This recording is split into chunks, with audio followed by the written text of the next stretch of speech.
Now, from across the Tri-States, this is KHQA Sports.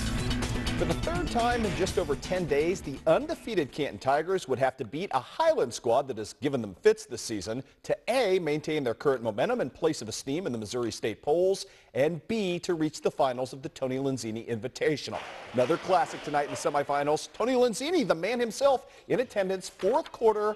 Oh, this is going right for Canton at this point, because at the other end of things, there's a great release pass from Cameron Durst, and at the other end, Austin Hoeing puts Canton up 10. But Highland in comeback mode this ball game. Derek Smith, bucket, and Band-Aid on the three-point play. That cuts the lead down to 58-53. Then David McReynolds, he would re-extend the Canton lead out to 60-53. Here comes Austin Richmiller. I did not know until this week he's a Sacramento Kings fan. I like that kid more and more with each game. Great take for him.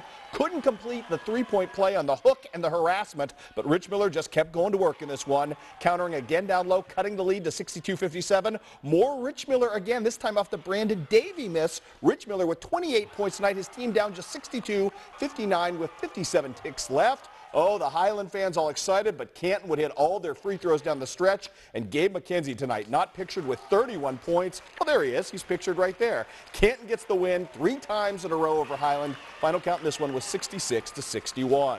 Also tonight, up at the North Shelby tournament, great showdown between Knox County and La Plata, and Knox was doing work tonight. Royce Poore had himself a ball game. Great player. 27 points, 5 steals on the night. Then Donovan Edwards gets into the act with the drive right here. Kellen Gillespie, everybody kind of making their presence felt in this ball game, as Kellen Gillespie also had a couple of buckets. For some reason, we had some problem with that video, so we'll just dump out of it, and we'll tell you that Knox County ended up winning going away in this game. 57-43, Knox County's headed off to the championship game. Also some bonus coverage from late on the docket on Tuesday night, the North Shelby Scotland County showdown.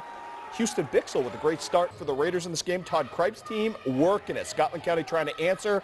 It's Kyle Burkheiser right here with a nice left-handed take. North Shelby, though, just answering everything. North Shelby trying to pull off the upset, and they look really good. Alan Trenhale, a monster night. He had 13 points, taking it. Bryce Cowell trying to answer at the other end for Scotland County, but North Shelby too strong in this one. More Trenhale getting the friendly bounce off the rim, and North Shelby pulled off the big upset last night, as you're probably aware by now, but a great win for North Shelby. 53-30 was your final in that ball game, to move on to the semifinals coming up tomorrow night against Marion County. In Illinois, Jacksonville a winner for the second time this season over Chatham-Glenwood. This time around, no Payton Allen, the Glenwood star, out with mono. Payton Dugan, though, was the big star in this game for Jacksonville. He had 15 points in the news. Not good down in Jerseyville. Not at all for Pittsfield, which has hit the skids offensively. Pittsfield loses to Alton 57-22 was your final in that ball game. Girls' side of things at the Tony Lanzini, Monroe City off to a furious start at the expense of Clark County in the semifinals tonight. And it started with this girl, Olivia Krager,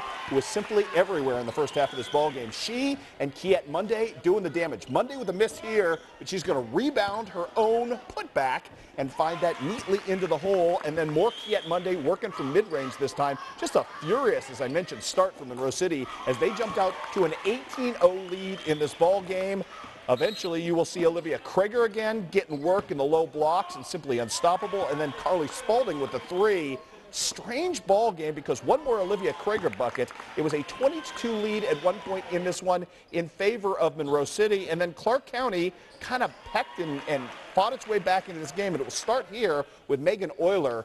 Actually, it was all Clark County in the fourth quarter. They outscored Monroe City 22-9 to get back into it. Clark County didn't quite have enough after those ugly 3 quarters, though, to get the job done and pull off the upset. So Monroe City's headed off to the championship game in a 39-36 victory. Olivia Krager with 16 points in that ball game. Also tonight, we've got some more for you over at the North Shelby tournament. Knox County trying to upset Scotland and get to the championship game.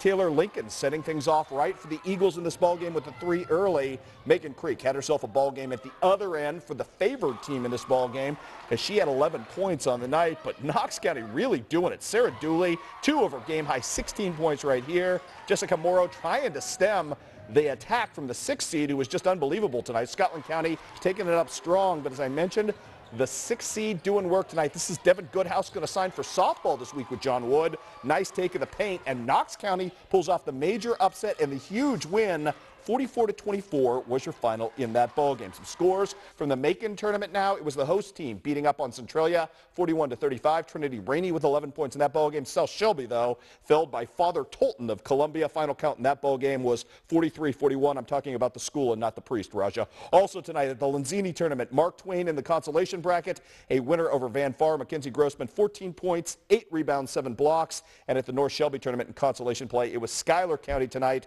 knocking off Palmyra 61-39. We'll finally wrap up with one college score for you on this evening. Southeastern Community College improves to 13-5 on the season as the Blackhawks get a nice win over Nyack, Jerry Jerome's team, as I mentioned.